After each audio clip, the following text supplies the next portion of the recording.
Hello, everyone, and welcome to the 562nd episode of Constructed Criticism. I am your host, Mason, or my co-host, Abe Stein. Spencer's out this weekend. Abe, how are you doing? I'm doing great. I am happy to be back to the show after the old Pro Tour. Mm-hmm. But, as it turns out, when you do a bunch of travel in the heat and then have to go right back to work, you get exhausted and you're kind of dead on your feet. So although I guess we'll talk a little bit about standard this episode. Yeah.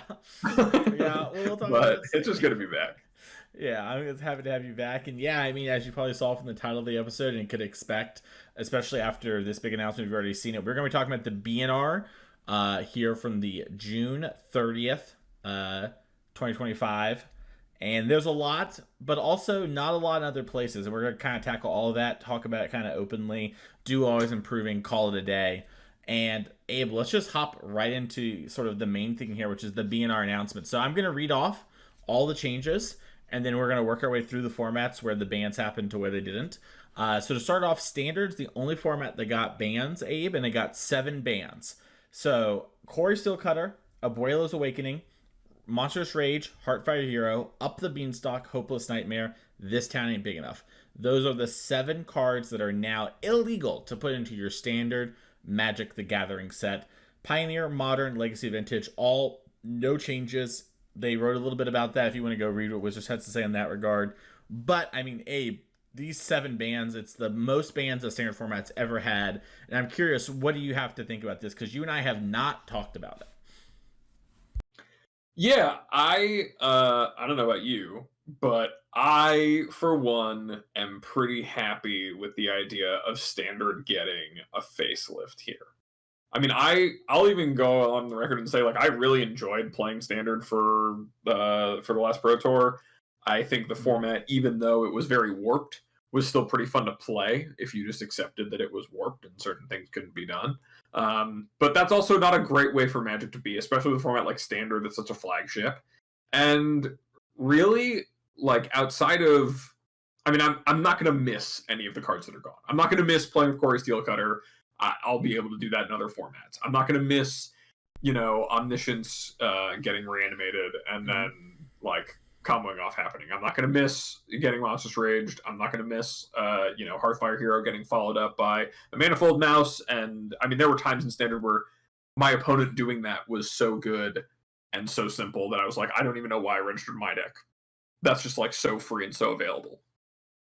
And I definitely think, like, Beanstalk, Nightmare, This Town, like, a lot of these things that were disproportionately card advantage and kind of generated, like, I mean, decks that I don't think we've ever seen anything like before. Like, it was very novel and very cool, but it's also something I don't even know how necessarily Standard was going to compete with that. So, like, one of the number one questions I was asked, and I'm sure you've been asked, is like, what would you change in Standard, right? Mm-hmm. Clearly, Corey Steelcutter had to go, but, what else?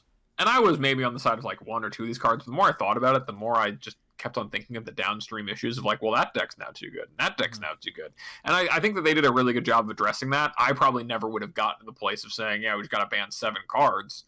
But I think if you're going to ban 7, this is a good 7 to ban.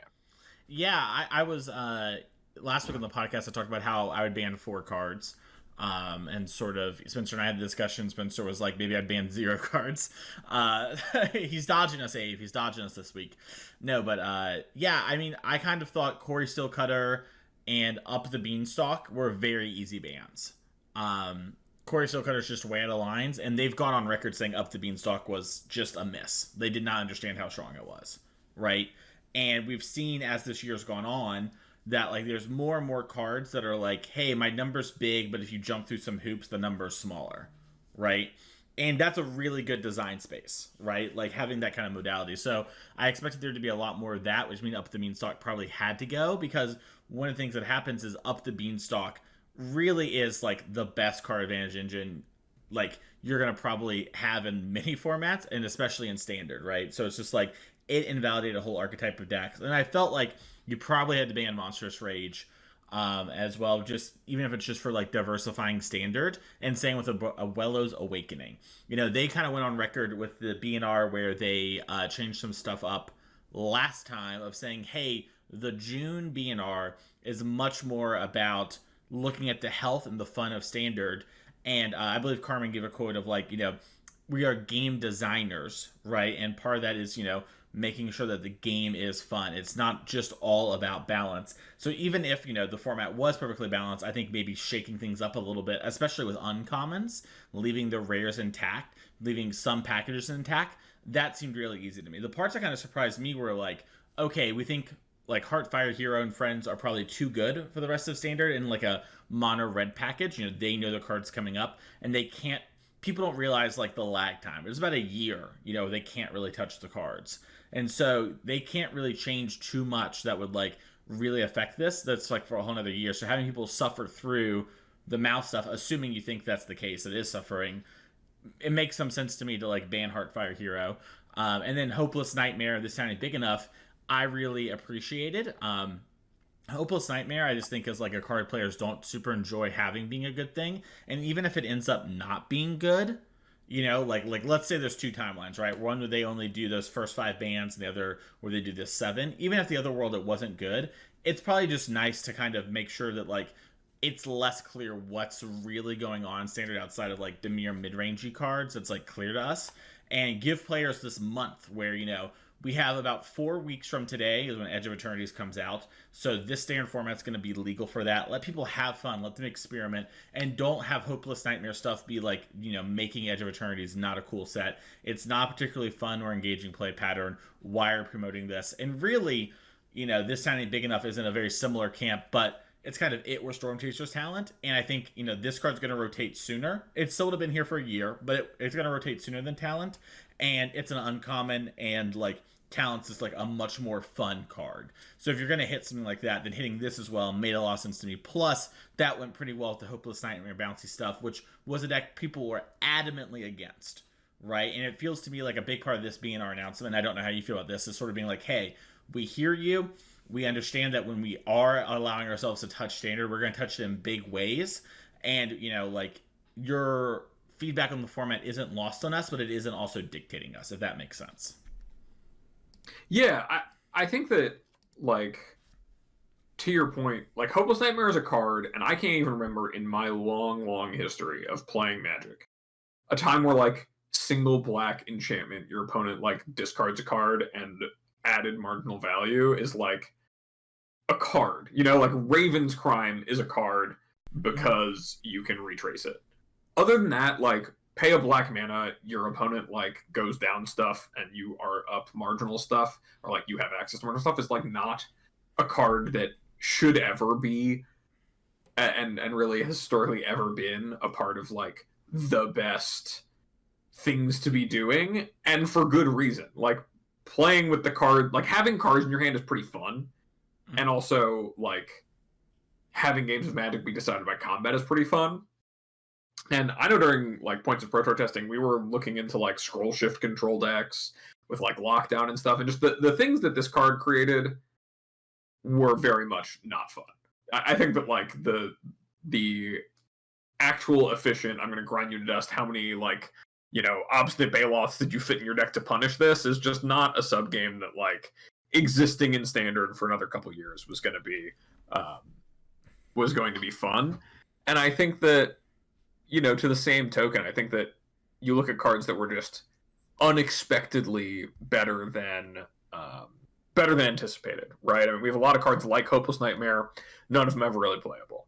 Yeah. A lot of cards like This Town Ain't Big Enough, none of them really ever breaking and constructed. But you tune the knobs well enough, and, the format exists in such a way that suddenly, especially when you have cheap effects that are so good, it turns into a problem, and I'm really glad they did address that problem. Like, if you look at, and this is, I think, something just to note about the bans, all of the cards that were banned, with the exception of Abuelo's Awakening, which generates infinite mana, or whatever, by putting an Omniscience into play, all of them cost 1 or 2 mana, and do way more things than their mana value suggests.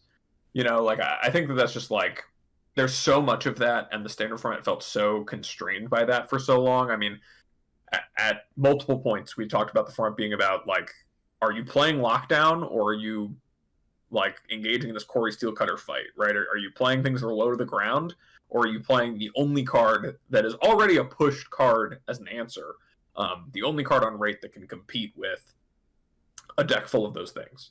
And that is just like not a healthy place to be for the format, and I think it's just going to be a lot better, and I'm hopeful that we get back to a point where we're asking ourselves like, man, Llanowar Elves is so good, I can't believe they put that in Foundations. You know what I mean? Like, if you think about where we were talking about the format when Foundations came out and what Standard was going to look like and what we were afraid of, the format since then has not really mirrored the expectation of a Standard format, and I think all of these bans align with saying Standard should be something that's a little bit different. Yep. And that's really great. I mean, I think it's great for, like I said at the start, like a facelift to Standard, I think is the best possible thing, because otherwise I think we were going to see a lot of the same play patterns that were already a bit repetitive to begin with. And the less that the best thing to do for 1 to 2 mana are defined already, the more deck building possibilities there are, and the more that I think Standard's going to be able to thrive as a format. Mm-hmm. Yeah, I agree. I think also one thing I'll note is 5 of these cards are uncommons. And I think that's not an accident, too. I think that there is a lot of pushing and power, and they just kind of missed. You know what I mean? Like, I think you did a great thing that exemplified this, which is talking about Hopeless Nightmare, and this time is big enough. We've had effects like this, they've never been good, right? And so when you've had something that's never been good, one of the things they do in Magic Design is they add a little, right? And they just added a bit too much. Same with Monstrous Rage, right? Turns out the +1/+1 trample sticking around actually adds a lot to the game. The giving the trample and that burst of power for 1 mana adds a lot, you know? So there's just a lot going on here, and I think this is like one of the good things about having a BNR window like we do, where it's going to take big, heavy swings at kind of course correcting, and this is how you stop power creep from getting out of hand. Because if we didn't have stuff like this, and we were much more reactionary or maybe a bit more cautious with our BNRs, then you would get power creep, because you would just need to outpower these cards, and that's a dangerous spot to be in. And upping the rotation length by a year just means we need to be a little more liberal with handling stuff. So I know it sucks for a lot of players. Like, you know, Abe, I don't have a Standard deck now. I guess that's not, I probably have Dimir midrange. But, you know, like, I don't have, like, all of my decks got hit this past week. And I'm sure there's a lot of people listening that feel the same way. But luckily, you know, they hit a bunch of uncommons, so they probably weren't that expensive. And you still have all your rares and stuff left behind. And there's still some home for these kind of cards. Are they going to be the best home that kind of surrounded these cards? Probably not, but maybe. You know, like, I believe Mutavaults in Edge of Eternity, we saw that during the previous season. That plus Manifold Mouse is like a really strong, you know, sort of thing that you could see in like a Boros Mouse deck, right? And kind of giving you the ability to still maybe play with the cards that surrounded this is really cool. Like, you can still probably make some sort of Omniscience combo deck, you know, Squirming Emergence or whatever. It's just not going to be nearly as powerful as these decks were before. It's not that these play patterns can exist. It's about making sure they're in the bounds of the environment that we're wanting to play in. And I think that, you know, they kind of nailed the BNR from that perspective. Yeah, and I mean, I think that talking about some of these individual cards, like, is it Prowess deck without Corey Steelcutter? Probably not. I mean, realistically. But is there a mono red deck without Monstrous Rage and Heartfire Hero? Absolutely. Yep. You know, like, can you still play the mouse package and still play an aggressive red slanted deck with a lot of the core of that same deck? Of course. I mean, there was a time before, you know, the mice package really was the best thing, where like Black Red Lizards was one of the best. Mm-hmm. If you can remember, that was one of the breakout Standard decks in like the first challenge. Because like all the mice cards are there at that time. It was just the same set comes out. They're like, oh yeah, I got to play the black and red lizard cards. Yeah. You know, like these are the ones that are good. Funny. But like all that stuff is still there. There's still plenty of efficient, you know, red cards that can cobble together a good red deck. You know, you lost some of the best stuff, but I mean, Rockface Village is still a fantastic land to have access to. You know, Screaming Nemesis still probably one of the most expensive cards in the red deck, and still a fantastic threat.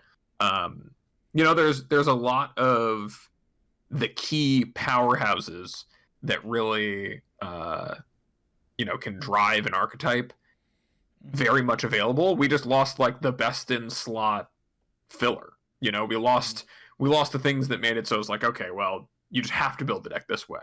And I think the less you, and just in general for standard, the less you have to build a deck one way, the better the format is. Like, you could still play a lot of the Esper Pixie Shell without Hopeless Nightmare.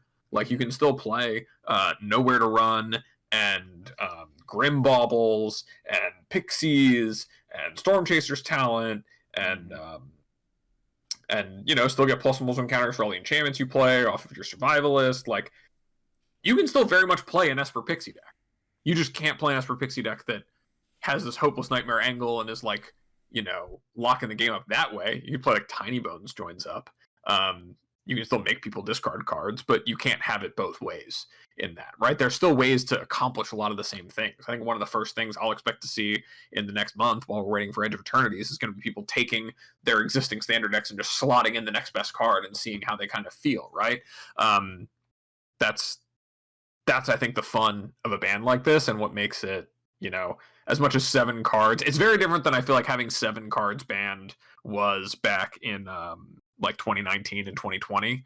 Out of like Threat of Eldraine, where it's like, okay, here's a bunch of rares that are just obscene and busted and way too good, and oops, sorry. Like, here's cards that are, in a smaller standard format, maybe not as supported as they are, in a format where the card pool isn't so big, maybe it's not problematic to have these be the best thing, but in the world we live in now, it just makes sense to give a little bit more breathing room, and I think that's exactly what it does. I don't know if you have much else you wanted to say on Standard Mason, but yeah. I think this band is really just a good one, and I think it'll be good to see what comes of it, right? What packages people will start playing, and how much diversity can come from Standard in the new world. Yeah, I'm very excited. I think this also makes the spoiler season just not very lame duck. Like the power level needed to compete with these cards and these packages is just not something that Standard should be. And I think it's so telling as we go on to Pioneer here in a second that so many of the Pioneer decks are standard decks with a couple extra tools. You know what I mean? They're just very strong in this format that is a decade plus of cards. Moving on to Pioneer, kind of a dead format. I want to call it like I see it. When it comes to competitive play, there's not much going on here. I have talked on the podcast, I've been playing Pioneer on Arena. I've actually heard from a lot of other people, like anecdotally, that they've been playing a lot more since Pioneer's officially on Arena. And it's been pretty fun. Would the format be pretty fun if there was a Pro Tour attached to it? I don't know. But I am hopeful that there is some Pioneer love for the people who like Pioneer. More formats, more fun, IMO. Yeah, I'm glad. I mean, there was nothing really. Maybe you should change Treasure Cruise at some point ever. But without any events happening, it's hard to say. Enough has changed where, I think also people have learned through other formats, like through the standard format, that there are ways to just punish blue-red spells decks. And like mono red continues to do very well in the challenges online. Yep. Even though I think like blue-red, prowessy, Phoenix, Cutter stuff is probably like on paper one of the best things you can do. Like there's obvious counterplay to it. There's no reason for there to be bans, like you said. Like, why if there's nothing problematic going on and there's no events for the format, why change it, right? Mm-hmm. What makes you think that I don't know. I'm hopeful that Arena having Pioneer leads to a little bit more of the format being represented in paper play. I do kind of miss it. Mm-hmm. But yeah, I mean, I'd always be up for a Treasure Cruise ban, but if we weren't going to do it back when people were playing the format, I don't know why we would when we're not. So yeah. The format's pretty fun. I don't know why mess, like the people that like it.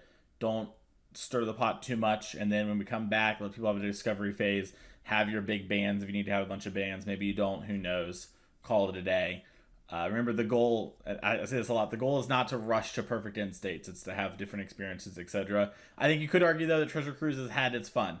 Anyways, Modern, this is a format, Abe, that I know a lot of people really wanted a bunch of bands in, but I don't know if you saw the showcase top 16. There were 12 different decks in the top 16. I mean, that's very diverse.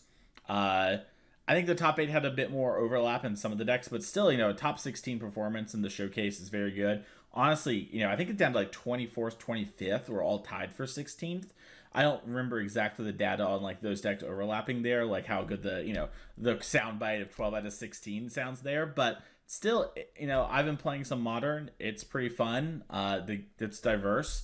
If you don't like energy, you don't like energy. But like, I don't know, there's always gonna be some deck that someone complains about. Energy is very beatable. It just has a low fail rate. So I'm pretty happy with it. I don't know how you feel. Yeah, I've been a bit disillusioned with Modern since the Breach ban. Part of that being that I just haven't really played it, and also part of it being that like I don't love playing the Boros deck. Mm-hmm. And so like I played an RCQ over the weekend where and I've been telling this tale on Blue Sky over the week of like I signed up for a gold league with Boros, 0-5. Licked my wounds in the regular league, 5-0. Went to the RCQ, 0-2. Now always improvement moment this week. We'll talk about later. I'm playing a lot of Amulet. I'm goldfishing a ton. Like the format is what it is, but I haven't. I don't know. I think that there's a lot of things you can complain about if you want to complain. I think that's the fact about any Magic format. You can always find reasons to complain, and there is a lot of Modern Horizons 3 stuff that is still just the best stuff, and the format's very different than where it was before all the unbans and all the bans and everything like that. But at the same time, you can't, just put everything back in the jar like that. That's not what it is. And I don't know. Format seems like it's pretty fine. It just kind of feels like maybe a middle of the road Modern format, like one of those 2017 Modern formats. Yeah. That was part of the goal of MH3. Let's move on to Legacy. The format swung too far the other way, whether you liked it or not. I liked it more the other way personally. Legacy. I've seen a lot. So, as an aside, I've been trying to be on social media a lot less, Abe. I set a thing on my phone. I can only be on social media apps for like 30 minutes a day. And with my job, that means I gotta be tactical. I gotta respond to DMs for coaching and stuff. So I'm not doom scrolling. But what I have seen today is a lot of discourse about Legacy and Vintage not getting touched. I will say I'm not in the streets with Legacy like I am with the other 3 formats. I'm not going to claim to be the most, in-depth person. My friends and I have been playing some Legacy in our free time. It seems like we had a pretty good time, but we're also not grinding it all the time, so it feels a little disingenuous for me to like weigh in too much on how good or bad these bans were. But I can tell you this, I am strongly against the idea of a Legacy committee. I think the Pauper committee is a bad idea, and I think the Legacy committee would be a worse idea. And I've seen a lot of push for that today, so that's kind of what I wanted to say. That's my hot take. So, that's an incredibly noble hot take to have. Yeah. I can't even at this point really feel bothered to give input on the Legacy ban list. Mm-hmm. I don't know. Isn't it like I'll be serious here for a minute. I read the article. I looked at some deck lists. It looks like, just like always, Daze and Force of Will being backed up by the cheapest threats possible and the best card selection and the best interaction are the best thing to do.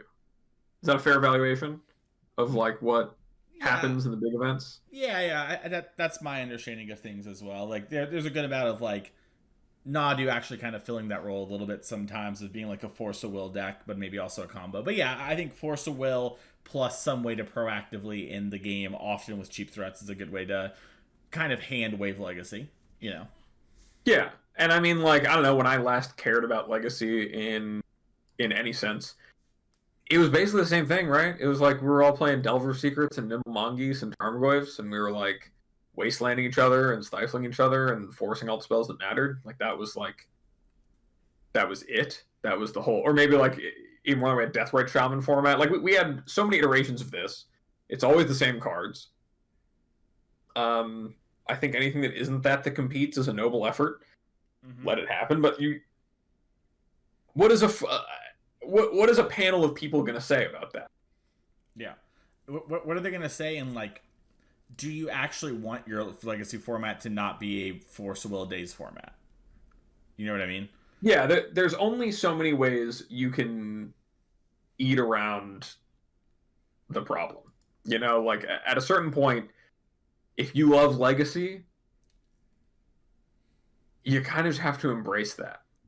It's just the same way there's a lot of stuff when it comes to playing Legacy or any non-rotating Eternal, where at a certain point, especially with Legacy, is the one that has the whole gamut except for power, right? Like everything. You just have to hold and accept the fact that, like, at a certain point, it is what it is. This is all the cards you can't play in Modern, and it's not Vintage. So this is the one hold barred format, which means at a certain point, there's just going to be things that are ridiculous and stupid, and they're going to be too much, or they're going to feel like too much, and maybe that's not fun for you anymore. And maybe what you actually want to do is convince your LGS to run a different kind of weekly, that you play a different Legacy-ish format.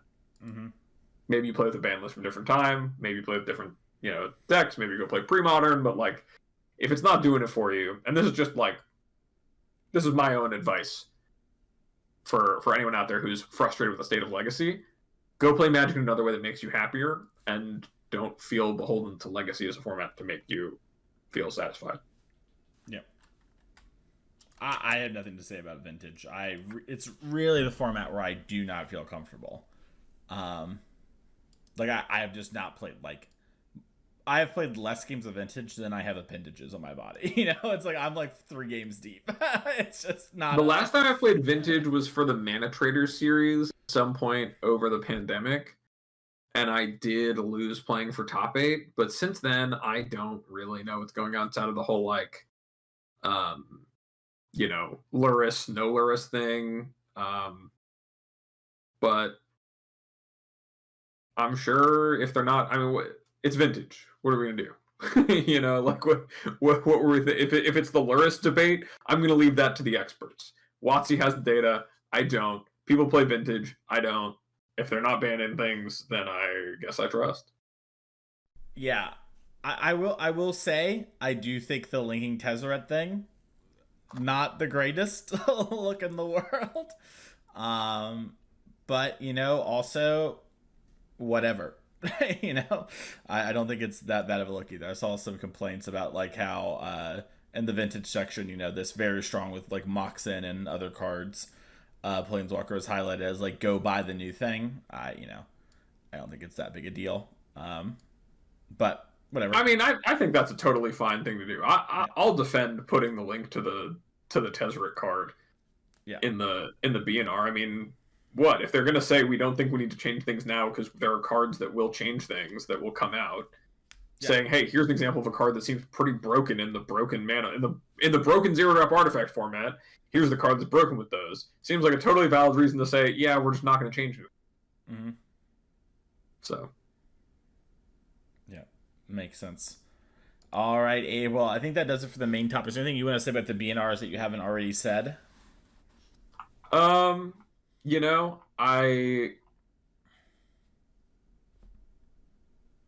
do want to say that I am a big fan. I still am a big fan of these standard bans. I do like the direction that the format looks to be going in, and I think that's generally, at least from my timeline, been the perception. No one's like, oh, I can't believe they banned all of this stuff. All of it seemed like it was within reach, and most of the frustration is about no bans and no changes. To which I say that maybe there's something to learn there about Magic players just not liking when equilibrium exists. Maybe we need to learn to love that. Yeah, I think that's fair. I also think there's a big lesson just to be had. Maybe not even a lesson, but something to maybe consider. Just like, does stressing and worrying about the bans and what's going to happen every time make you happier? You know what I mean? And like thinking like, oh, will there be an emergency ban? Oh, should this happen? Should this not? I don't know. Leave it to them. We have an unparalleled level of communication with WotC that I think sometimes gets taken for granted as someone who plays other games and has seen that kind of stuff.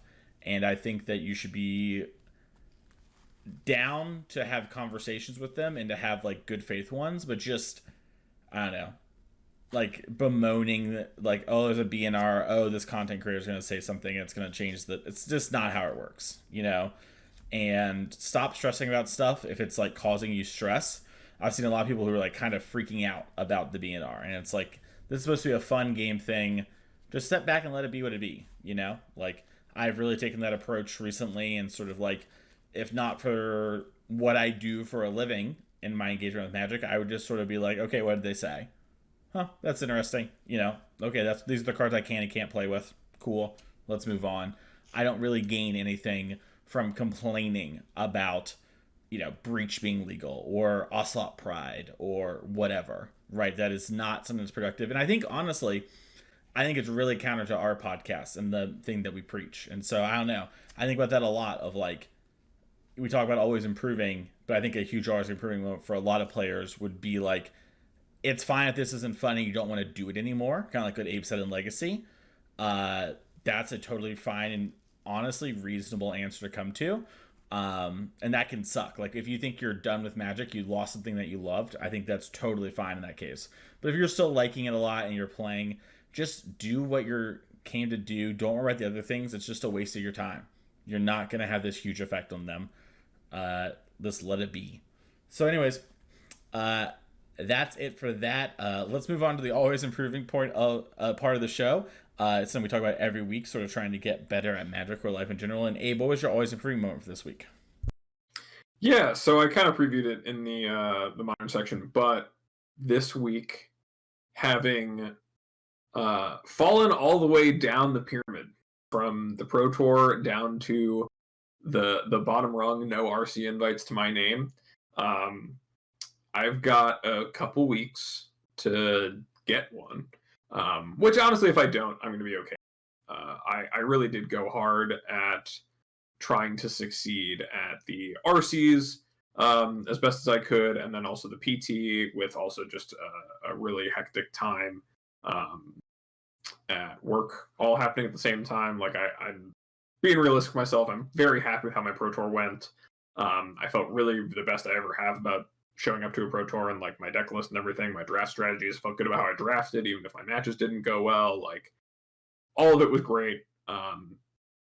But sitting down with the Modern part for the first time in a while, like I said, I was like, oh well, Boros is pretty good. Does well consistency, most played deck. Last time I'd really checked into the format, it was like, the thing to do, probably the deck to beat. But after playing it some, I realized it's just not really where I want to be.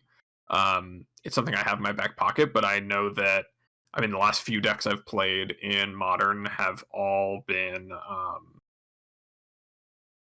for one reason or another, obsoleted or banned out of the format. So I have the opportunity to do the exciting thing of starting to expand my range again and learn new decks. So I did what I know a lot. I've advised friends of mine to do, who are preparing for the Pro Tour.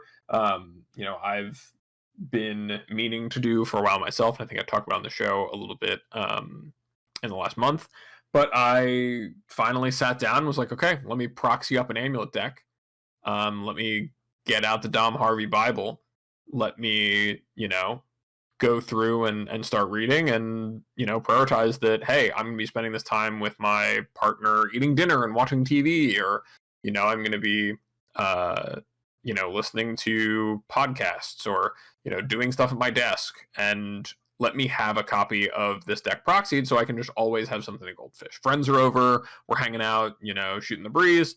I've got, something to keep my hands occupied, something to practice and to get a little bit better with. And just committing to that. Like it was pretty great coming back from an RCQ where I had O2 dropped and just being like, great, what's the next productive thing I'm going to do for myself with my time?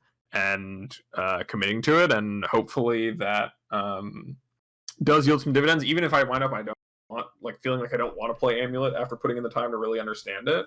I know the exercise is going to be good, and it's going to point me in a direction of where I want to be or what I want to play, and is definitely a deck I've been meaning to tackle for a while and to kind of learn the ins and outs of for a while. And so yeah, just looking at adding that deck to my repertoire. Nice. Yeah, I like that a lot. I think it also hits on something that I think a lot of people say a lot, which is I'm gonna play, the Titan deck, or I'm gonna learn the Titan deck, and like people always say they're gonna do it, and then they never really do because there's a lot to do, and just actually taking that first step of trying to learn it. And like you said, even if you end up not playing it, just understanding the deck better will help you so much in modern tournaments. Understanding when can I afford to tap out, when can I not afford to tap out. Yeah, I think that's great. My always improving moment comes from this past weekend. I decided to play an RCQ. I haven't played an RCQ this season, not because I haven't wanted to. I've just had to work, or they haven't been close by, or my car was in the shop for like a week and a half. It just has worked out where I have not been able to play. And even though I don't think I'm going to be able to make it to either of these RCs, I just wanted to play some Magic and try my best and sort of just compete and go and engage. And so I actually chose a deck that I did not think was the best deck I had available to me to win, but it was the one that was going to have me play my best Magic of having to think about everything and really play through the games. And so I ended up playing that 4-color Karuga deck that's like Helga plus pitch elementals. Yeah. And it was a blast, it was definitely not a very good deck. It has some strong things to it, but the deck's pretty bad. But I had a lot of close games, I think in part because my deck's bad. And I had a lot of fun playing them, and I ended up going undefeated in the Swiss and then scooping to a friend in the top 8 because she did not have her invite yet. And so I kind of played the first 2 games and was kind of like, do you want this invite? And she wanted it. And so I just got up and left and drove home and had a blast and just played good Magic and really had to think okay, how am I going to win with these cards? What is my role? What is their role? I had only really played the deck a couple games the night before at FNM, because I had some free time, and just having to think about all these new problems and these new things that were going on. It was really fun. And I just really liked getting in the streets and playing the game that way again. Yeah, that's, I think, one of the things that I felt like I wanted to get out of the time I was putting into playing Boros that I didn't really get, of oh, let me see what's up. Let me see what the games are like and what it can be about. What's the, let me experience something that might show me something. And I didn't really feel like I got that, but I feel like it's something I want to get out of the format. And I think it's just a good thing to, even if it is your RSQ, even if it's just a league, even if it's your weekly, picking up that different deck, something that maybe you would never play if you really cared about your result, maybe isn't even on the reasonable deck gamer list, but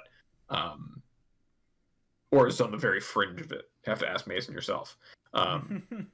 But it's definitely not there. It's a blast though. It's a blast in you're playing with a bunch of bad cards kind of way. There's 2 kinds of decks in Magic. Your deck is either reasonable or it's a blast. Yeah.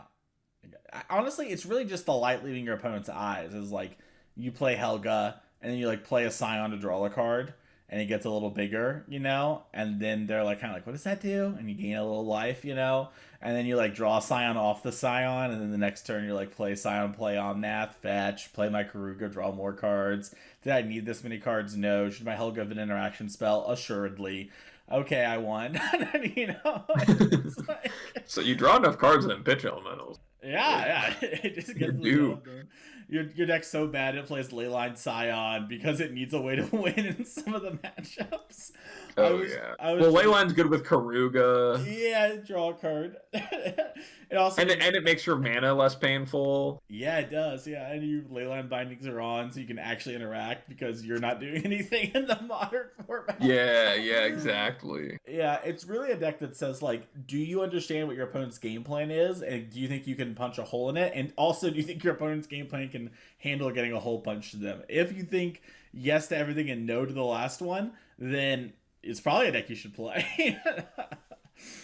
You know, aside to this, mhm. I was just looking to try to find this deck list, and I found out that Boros Hammer Time, Corey Steelcutter Hammer Time deck, It top eighted. it took second place. Mm-hmm. Mm-hmm.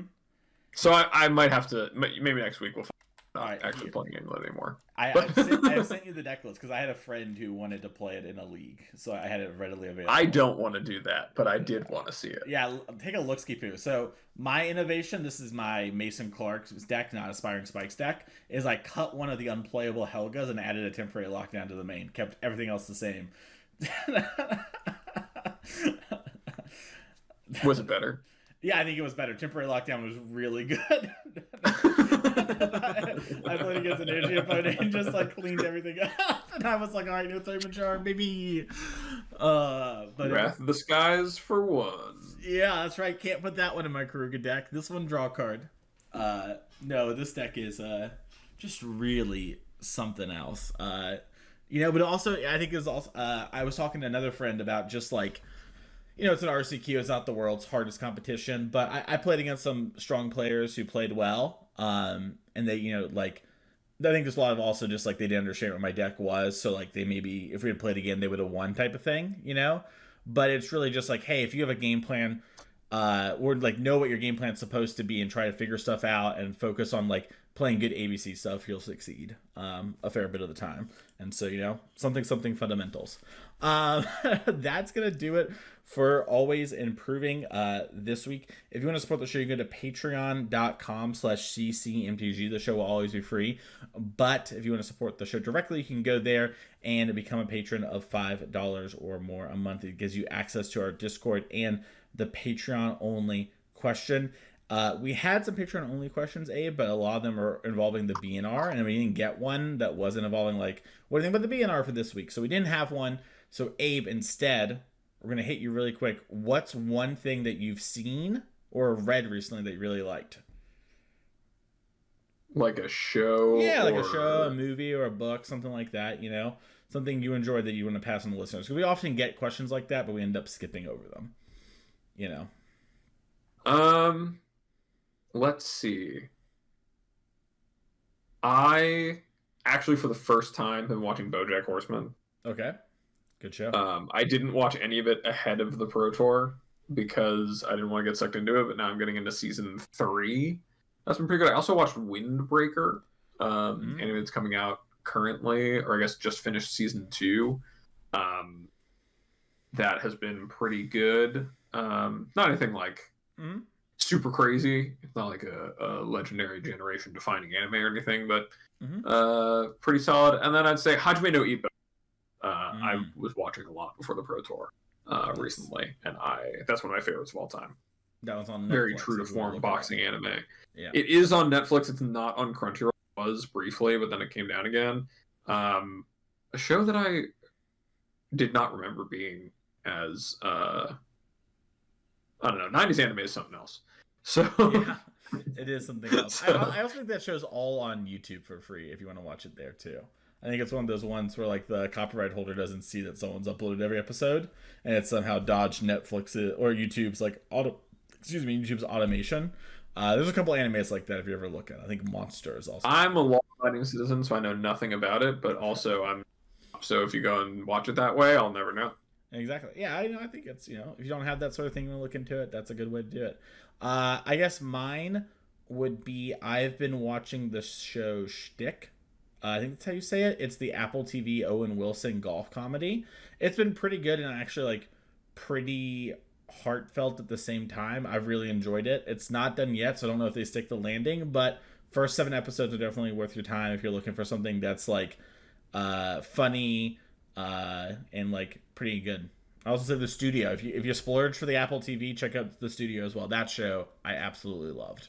But that's going to do it for that. You can check out our sponsors untap.gg in the description. You can get that for your arena tracking. That way, when you're playing standard Abe for these next 3 weeks before rotation happens with the Edge of Eternities, you can track all your data and tell all your friends about your broken deck that if it wasn't for rotation, you would have qualified for the Pro Tour with. And you can also rent those cards with Mana Traders and use code CCMTG, I believe 5 at the time you hear this, because it will be July. You will then be able to get 10% off your first 2 months. So check out both of them, and thank you for supporting the show. And Abe, if someone wants to find you online, where can they go? You can find me over at Blue Sky, username More Nothings.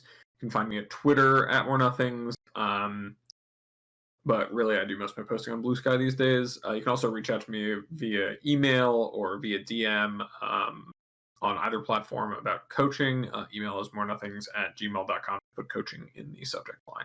How about you, Mason? You can find me over on Twitter at Mason E. Clark. You can find me at twitch.tv/TheMasonClark.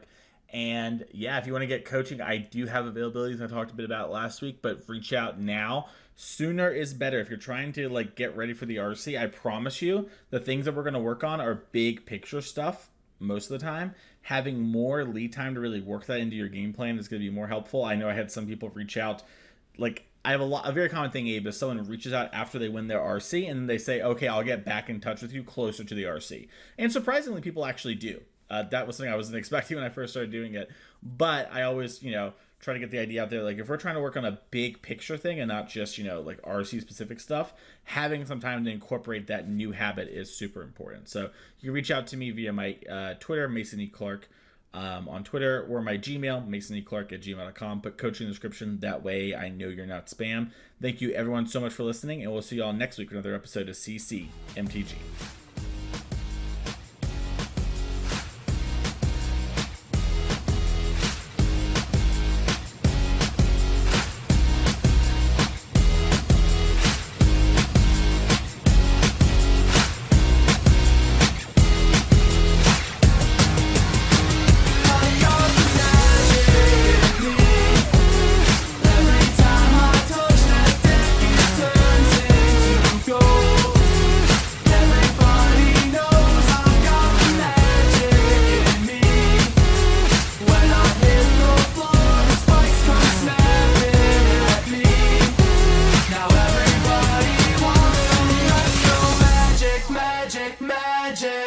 Magic, magic, magic.